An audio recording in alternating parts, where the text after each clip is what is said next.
إن الذين يلحدون في آياتنا لا يخفون علينا أفمن يلقى في النار خير أم من يأتي آمنا يوم القيامة اعملوا ما شئتم إنه بما تعملون بصير. الحمد لله رب العالمين والصلاة والسلام على سيد الرسل وخاتم النبيين سيدنا ونبينا ومولانا محمد صلى الله عليه وسلم وعلى آله وصحبه أجمعين ومن تبعهم بإحسان إلى يوم الدين وبعد. أعوذ بالله من الشيطان الرجيم. بسم الله الرحمن الرحيم. إن الذين يلحدون في آياتنا لا يخفون علينا وقال النبي صلی اللہ علیہ وسلم الدین النصیحہ. سامعین و ناظرین، ہم دین بھلائی ہے اس سلسلے کے 21ویں محاضرے میں ہیں، جس میں ہم نے چند لمحات فکریہ ترتیب دیے ہیں اور ان کا نام یہ رکھا ہے کہ لمحات فکریہ نافعہ، جو نفع بخش ہیں، وللقادیانیت ناصحہ، اور قادیانیت کے لیے بڑے ہی بھلائی اور ان کے لیے نیک جذبات کے تحت ہم نے یہ لکھے ہیں. تو ہم آج تمہید کے طور پر کہتے ہیں کہ جو شخص بھی اس دنیا میں اللہ کے نام پر بات کرتا ہے یا انسانیت کو اللہ کے حکم کی دعوت دیتا ہے یا وہ انسانیت کے سامنے اللہ کا داعی بن کے ظاہر ہوتا ہے، تو حق تعالی شانہ اس کی محکم اور پختہ دلائل اور روشن براہین سے تائید بھی فرماتے ہیں. یہ اللہ تعالیٰ کی سنت ہے اپنے تمام انبیاء اور تمام رسل اور ان تمام انسانوں کے بارے میں جو اللہ کے نام پہ لوگوں کو اللہ کی طرف دعوت دیتے ہیں. ایسا شخص یعنی داعی اللہ کسی فکری انتشار کا شکار نہیں ہوتا، اس کے دعووں اور اس کی دعوت میں کبھی تناقض نہیں پایا جاتا. اب اس امر کو اگر مد نظر رکھا جائے تو ہم دیکھتے ہیں کہ مرزا غلام احمد قادیانی جو اللہ کے نام پہ، آسمان کے نام پہ، اللہ کے حکم کا نام لے کر لوگوں کو دعوت دیتا ہے، تو اس پہلو میں وہ مکمل طور پر فکری انتشار کا شکار نظر آتا ہے. اس کے دعووں میں کھلم کھلا تناقض پایا جاتا ہے. اب یہ جو پہلو ہے کہ داعی اللہ یا اللہ کے نام پر اللہ کی طرف بلانے والا وہ فکری طور پہ منتشر نہیں ہوتا، نہ اس کے دعوے اور اس کی دعوت میں تناقض ہوتا ہے.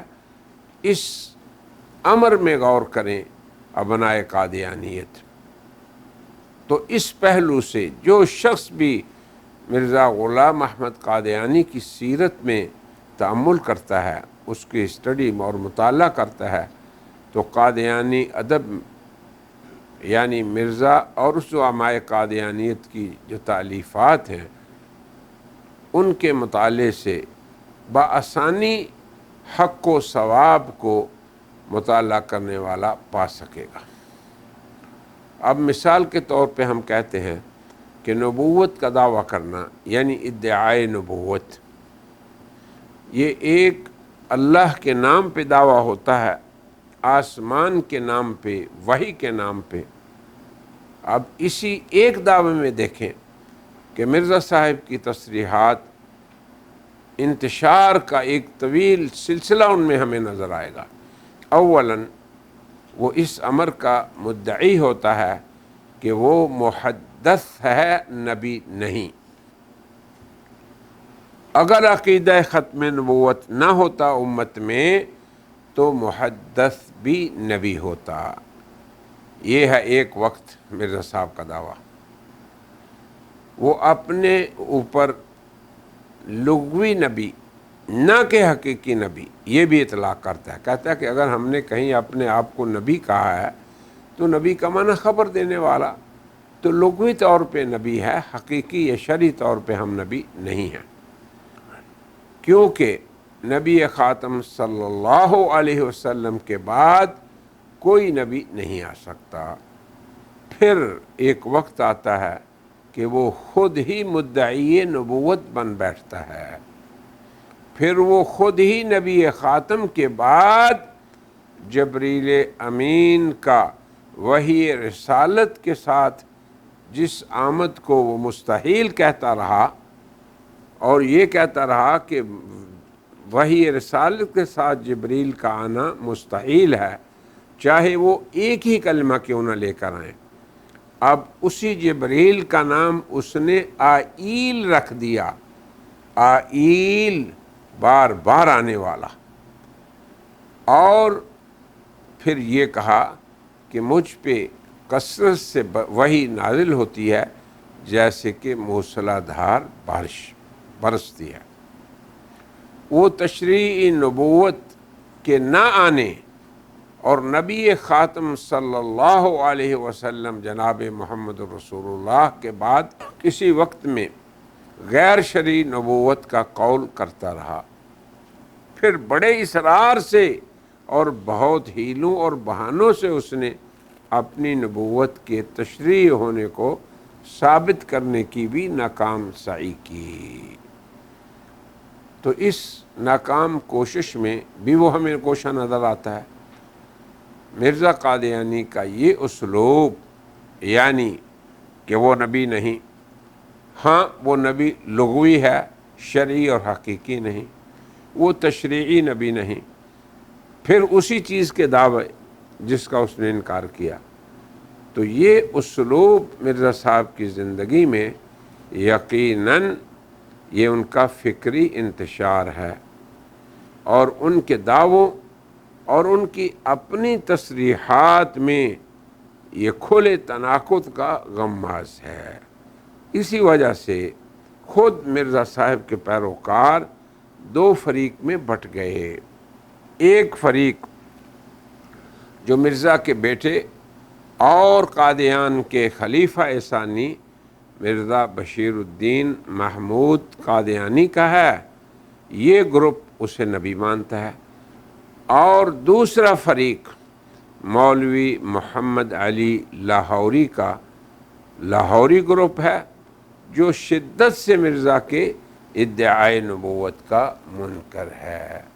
ہم ابنائے قادیانیت کو دونوں فریقوں کی بعض تصریحات پیش کرتے ہیں تاکہ وہ ان میں تأمل کریں، اور پھر یہ تأمل ان کو خود ہی حق و ثواب تک پہنچانے اور پہنچنے کی ایک مستقل دعوت ثابت ہوگا۔ اب دیکھیں فریقین، یعنی مرزا کو نبی ماننے والے مرزا بشیر الدین محمود کا گروپ، اور اس کو نبی نہ ماننے والے یعنی مولوی محمد علی کا گروپ۔ اب جو فریق منکرین نبوت مرزا ہے اور اس کا بڑا مولوی محمد علی لاہوری، جس نے ترجمہ بھی کیا ہے قرآن پاک کا، وہ پیغام صلح کے 119/2 یعنی دوسری جلد 119 صفحہ میں یوں رقم تراز ہے۔ وہ کیا کہتا ہے؟ میں مرزا صاحب کو نبی قرار دینا نہ اسے صرف اسلام کی بہکنی سمجھتا ہوں، بلکہ میرے نزدیک خود مرزا صاحب پر بھی اس سے بڑی زد پڑتی ہے۔ اگر تم حضرت صلی اللہ علیہ وسلم کے بعد نبوت کا دروازہ بند نہیں مانتے تو میرے نزدیک یہ بڑی خطرناک راہ ہے اور تم خطرناک غلطی کے مرتکب ہوتے ہو۔ یہ ایک فریق کا قول ہم نے نقل کیا ہے۔ دوسرا فریق جو مرزا غلام احمد قادیانی کو نبی قرار دینے والے ہیں، مرزا بشیر الدین محمود، جو کہ خلیفہ ثانی ہے، اول خلیفہ اس کا مولوی وہ حکیم نور الدین تھا، اور یہ بشیر الدین محمود مرزا غلام احمد کا بیٹا بھی ہے۔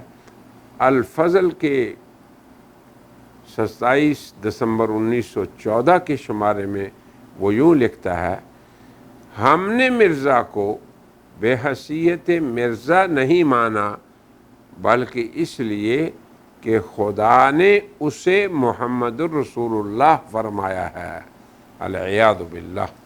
اب دیکھیں قادیانیت کیا سمجھتی ہے مرزا کو، وہ اسے محمد الرسول اللہ سمجھتی ہے۔ نیز وہ جریدۃ الفضل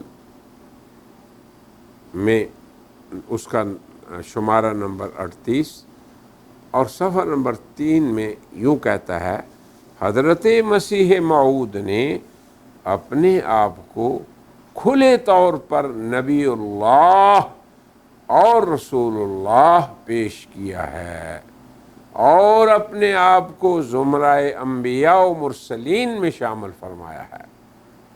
یہ ہے قول اس گروپ کا جس کا بڑا بشیر الدین محمود ہے اور وہ مرزے کو مدعی نبوت سمجھتا ہے۔ پھر وہی بشیر الدین محمود انوار خلافت کے صفحہ 62 پر لکھتا ہے: اگر میری گردن کے دونوں طرف تلوار بھی رکھ دی جائے اور مجھے کہا جائے کہ تم یہ کہو کہ حضرت صلی اللہ علیہ وسلم کے بعد کوئی نبی نہیں آئے گا، تو میں اسے، یعنی جو شخص مجھے کہے گا، میں اسے ضرور کہوں گا کہ تو جھوٹا ہے، کذاب ہے، آپ صلی اللہ علیہ وسلم کے بعد نبی آ سکتے ہیں اور ضرور آ سکتے ہیں۔ ہم ابنائے قادیانیت کو دعوت تعامل دیتے ہیں کہ وہ مرزا کے اس فکری انتشار میں غور کریں، نیز یہ بھی کہ وہ اپنے آپ کو اور اپنی آئندہ آنے والی نسلوں کو بھی اس انتشار سے بچائیں۔ نیز یہ جان لیں کہ حضرت سید المرسلین خاتم النبیین جناب محمد الرسول اللہ صلی اللہ علیہ وسلم کی نبوت تا قیامت قائم رہے گی۔ ان کی نبوت اور ان کی شریعت اور شریعت کے بارے میں جو مراجع ہیں، وحی مطلوب اور غیر مطلوب تمام کی تمام وہ بالکل محفوظ ہے اور رہے گی۔ جو کچھ اس میں آیا ہے، یعنی شریعت محمدیہ میں، وہ خاتم الشرائع کے طور مسلمانوں کو اور انسانوں کو ملا ہے، اور اسی میں اے ابنائے قادیانیت آپ کے لیے اور پوری انسانیت کے لیے اور پوری امت کے لیے جو کچھ ہے وہ کافی اور شافی ہے۔ والحمدللہ رب العالمین وآخر دعوانا ان الحمدللہ رب العالمین۔